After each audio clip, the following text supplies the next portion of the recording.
Second point এরকম দেওয়ার পর এরকম কিন্তু আসে। তারপর এখান থেকে ক্লোজ করা যায় অথবা আনডো করা যায়। আর আমরা মেজারমেন্ট নিয়ে কীভাবে লাইন নিতে হয়, আমরা লাইন সম্পর্কে ডিটেলস জানিয়ে ফেলছি লাইনের ভিতর, আর আমাদের কিছু নাই। ওকে, আচ্ছা, এখন মনে করেন আপনি সাবমিট করবেন কীভাবে। আমি এখান থেকে মনে করেন এইটা আমি দিছি, আমি আরও কমান্ড দেখাবো, অসুবিধা নাই। আমি এইটা দিছি, দেওয়ার পরে আমি এখান থেকে ডাইমেনশনটা আরও বাড়াই নিই, মেজারমেন্টটা বোঝা যাচ্ছে। এখান থেকে আমি এটারে 3 রাখি।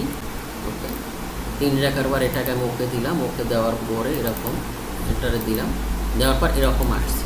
এখন আসার পরে আপনি এখান থেকে জেট ইন্টার দেবেন। জেট ইন্টার দিয়ে এখানে আপনি এটাকে নিয়ে নেবেন। এই যে নিয়ে নেওয়ার পর এটা এরকম চলে আসছে না, এখন দেখা যাচ্ছে কিন্তু। দেখার পরে আপনি এখান থেকে আসবেন এই যে উইন্ডোজ বাটন, এখানে আসার পর কিবোর্ড থেকে লিখবেন স্ন্যাপিং, SNI লেখার পরে এখানে আসলেন। আসার পরে এখানে নিলেন, নেওয়ার পরে এখানে আমি নতুন নিতে চাই, নিউ। এই যে এখান থেকে এটাকে সিলেক্ট করব, সিলেক্ট কতটুকু নিতে চাই আমি সিলেক্ট করার পরে এটার কি করব, রাইট ক্লিক করে কপি করব, Ctrl+C কপি।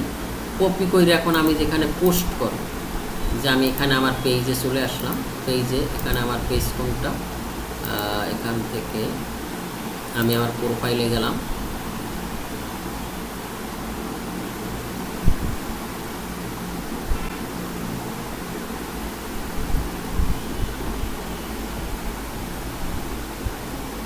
একটু সময় নিচ্ছে। প্রোফাইলে যাওয়ার পরে আমি এখান থেকে এখানে আসতে চাই।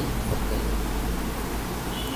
আসার পর আমার এই যে পেজের নাম হলো BSM CAD একাডেমি, এই যে মানে গ্রুপ, এই যে BSM CAD একাডেমি দেখছেন।